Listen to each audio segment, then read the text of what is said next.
When Jodie Foster became Clarice Starling in The Silence of the Lambs, she didn't just win an Oscar. She changed how Hollywood shows fierce, intelligent women. Jodie's rise began as a kid in commercials. The audition that day was actually for her brother. Childhood sets in Disney films became her classroom. Scripts, cameras, travel, a life very different from other kids. That childhood had danger, too.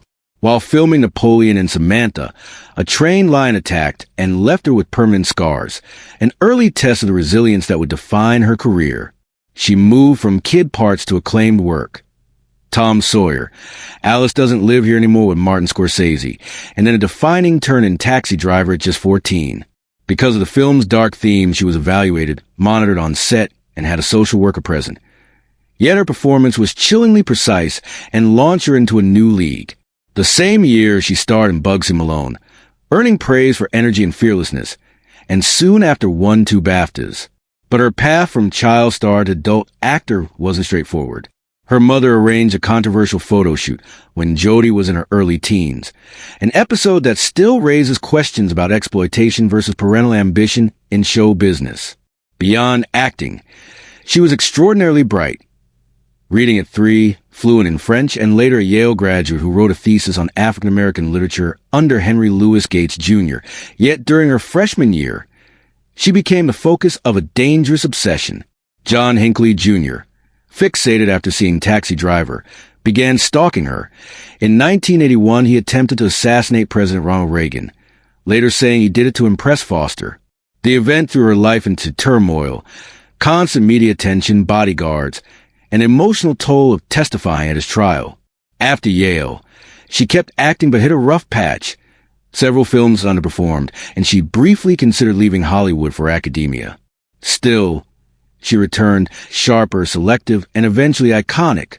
From child prodigy to Oscar winner, Jodie's story is one of rare talent, resilience, and the complicated cost of growing up in the spotlight.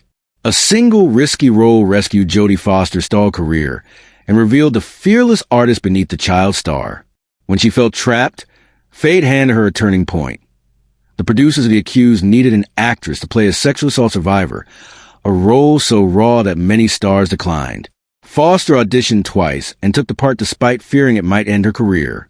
Filming was draining for everyone, and Foster's ascent reads like something equal parts crafted and stubbornly earned, a career that kept surprising everyone, most of all herself. When she finished a performance that would become a breakthrough, she left the set unsure how audiences would react. The result, however, was unmistakable. The film became a turning point, earning her an Academy Award and a Golden Globe, and recasting her from a familiar child actor into a mature, fearless performer who seemed willing to walk into any role that tested her limits. That appetite for challenge became her calling card. Soon after, she pursued Clarice Starling in The Silence of the Lambs with a single-minded intensity that bordered on obsession.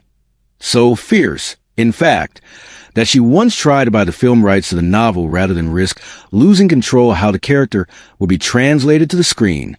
When the movie landed, it did more than meet expectations. It detonated them. Another Oscar, another Golden Globe, a BAFTA, accolades that confirmed what the best critics had long suspected. She was an actor who could carry a film on the quiet gravity of her presence. Success, though, rarely arrives without cost. The triumph of that film came with controversy. Debates over how LGBTQ+ characters were presented, uncomfortable headlines, and renewed speculation about Foster's private life. She had spent a lifetime building a protective wall around her personal world, preferring the small, steady rhythms of privacy to the intrusive glare of celebrity. Yet the attention intensified, as it does, and she learned to hold fast to the parts of life she would not surrender: family, chosen friends, and the right to tell her own story on her own terms. Out of the spotlight, she began to expand her creative language. In 1991, she stepped behind a camera for the first time with Little Man Tate, directing with the same care and curiosity she had always brought to acting. A year later, she co-founded Egg Pictures, a small production company built to nurture projects she believed in. Quieter films, riskier voices, work that didn't necessarily promise big box office returns, but that mattered to the people making it.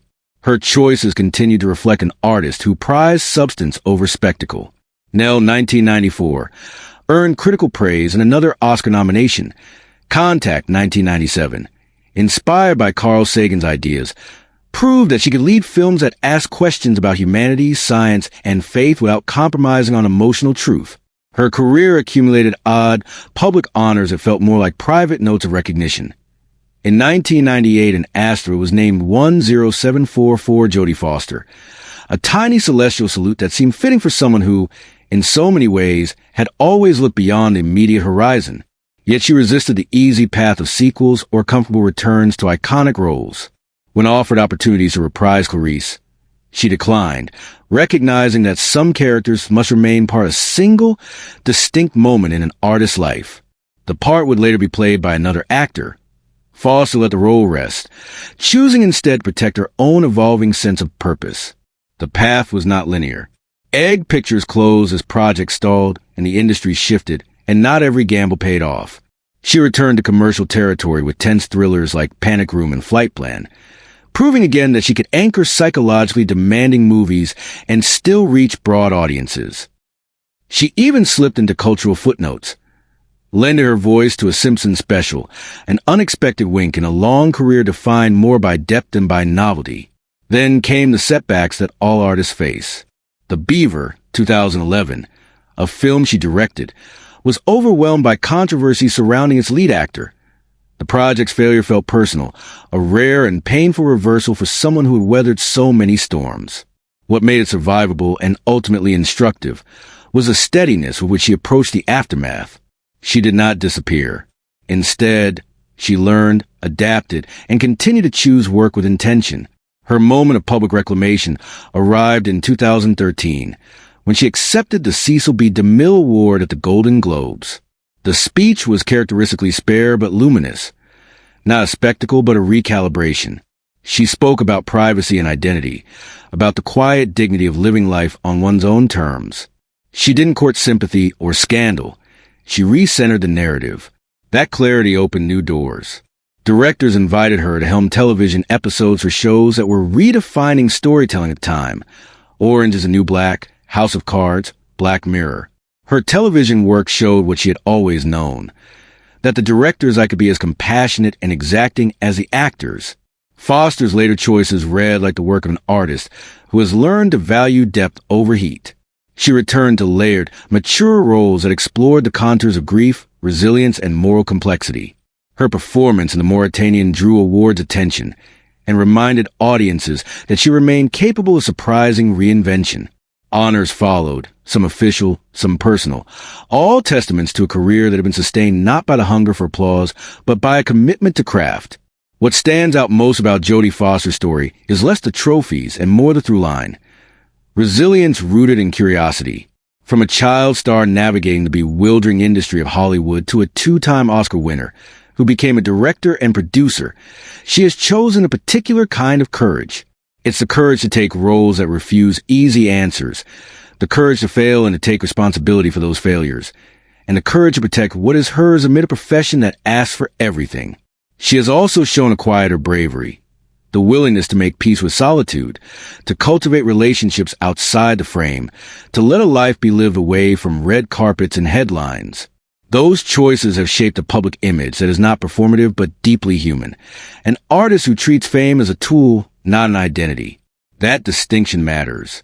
Fame can devour nuance. She has refused to let it erase the complexity of who she is. Across decades, Foster's legacy is less a single signature performance and more a catalog of steady, intelligent decisions, roles chosen for challenge, projects shepherded because they mattered, and a public life kept carefully measured. She has been both daring and discreet, a rare combination in an industry that often rewards flash over thoughtfulness. For those who watch her career as a study in endurance and integrity, the takeaway is inspiring, not because she conquered everything, but because she kept showing up, choosing work that asked more of her than it promised, and shaping a life that belongs to her. In the end, her story reminds us that artistry isn't a sprint to a single summit. It's a long, deliberate trail. There are peaks and pitfalls, strange detours and quiet plateaus. What endures is the willingness to remain curious, to risk, to recalibrate, and protect the self that makes the art possible. That is a true measure of her work. Not the spectacle of success, but the steady courage of an artist who moves through fame on her own terms.